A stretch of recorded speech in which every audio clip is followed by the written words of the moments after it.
Right now, many of us in San Diego are bracing for the burns. So all this week, we're bringing you stories to help you and your family prepare for wildfires. Tonight, we introduce you to a Scripps Ranch mom who lost her house in the Cedar Fire. Now, she gladly shares the lessons she learned the hard way with the hope that you will be better prepared if flames head toward your home. CBS 8's Steve Price has her story.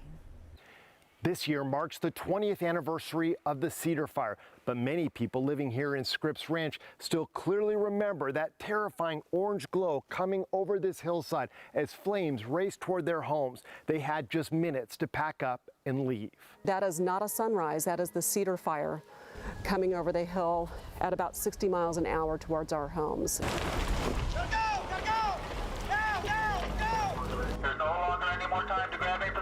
It was very fast.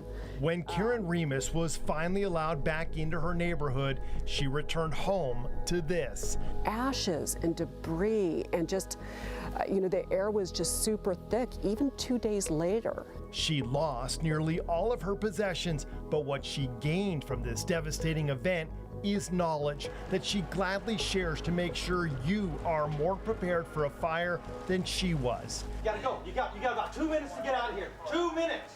Karen says that order to evacuate is stressful. Your mind racing. You may think you know what to grab, but there are important things you'll forget. So tip number 1 is to make a list now while you can calmly think about it.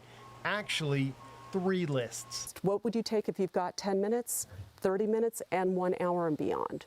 That 10-minute list should include things like medication, hard to replace items like keys to cars or a safe deposit box, important documents, and sentimental items. Number 1, by unanimous consent of our entire family, is the urn containing our beloved dog's ashes. And everybody was just like, that's number 1 on the list, and it's a sentimental item.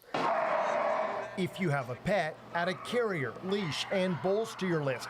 Got 30 minutes? Grab cell phone chargers, clothes for a couple days, expensive jewelry, or other valuables. Karen says keep that list in your cell phone so you can quickly find it and distribute it to family members. You always think you're going to be the person home when this happens. You might not be. It might be an adult child. It might be, a spouse. It might be somebody else. Karen also strongly recommends videotaping the contents of your home. Open drawers and shelves, clothes closets, shoe racks. You'll have to inventory all this stuff if you have a total loss, and the video will make that a lot easier. And don't forget about patio furniture, playground equipment, all those little extras that make your house a home. Take a video of the house, the structure, your landscaping. Those are other portions of your insurance claim, depending on the extent of the loss. Karen also says to take a close look at your insurance coverage. She bought her house in June, and it burned down just 4 months later. Yet somehow she was extremely underinsured. Nobody should have been better insured than us, and we were underinsured by $100,000. Karen's final tips: sign up on the county's website for the Alert San Diego program, which calls and emails residents if they're being impacted by an emergency or disaster, and visit the nonprofit site United Policyholders for helpful documents. Karen sees all that dry brush around the county, and she's concerned that we could have a devastating fire season. So she hopes you'll spend a few hours a week now preparing for the worst to save you years of frustration later.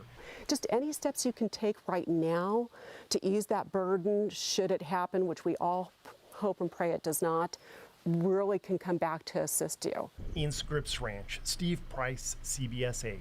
Thank you, Steve. And speaking of being prepared, what you have in your yard and around your home could be putting you and your property in danger. Our Bracing for the Burn series continues tomorrow with the plants that fuel fires and the plants good at stopping flames before they can spread.